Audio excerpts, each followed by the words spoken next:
GP attacked in surgery by son of patient who died after she failed to diagnose him properly. A doctor suffered a suspected broken jaw after being attacked in her surgery by the son of a deceased patient. Dr. Victoria Hunter was in the middle of an appointment when Stephen Cook, 41, burst into the room. A court heard he blamed her for failing to diagnose his father with motor neurone disease ahead of his death earlier this month. Dr. Hunter tried to press a panic button but was struck 4 or 5 times in the face. Cook admitted ABH following the incident on Monday and is being held in custody ahead of sentencing.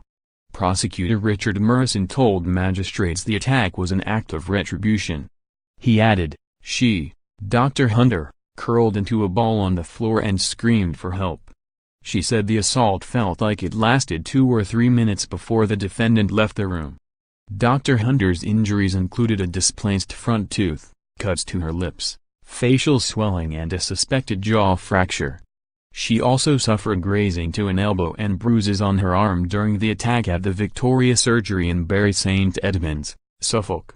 Ipswich magistrates heard she was treating another patient when Cook entered the room without warning. Mr. Murrison added, "This was someone in the workplace, going about their job. She will require several days off work and has been left feeling scared."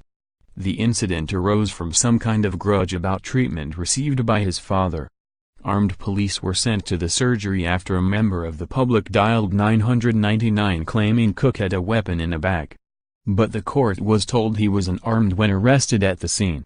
He told police that his attack was an act of retribution following the death of his father who was treated by Dr. Hunter.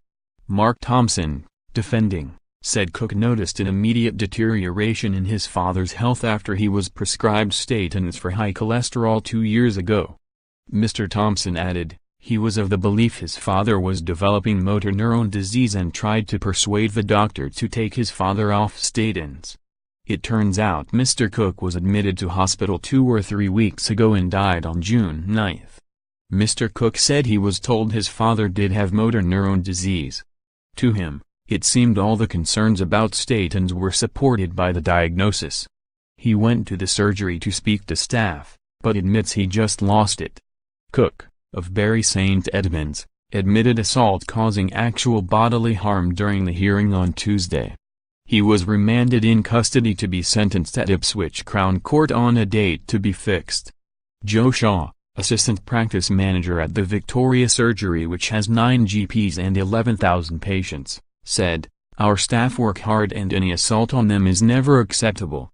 We will continue to serve our patients in the best way we can."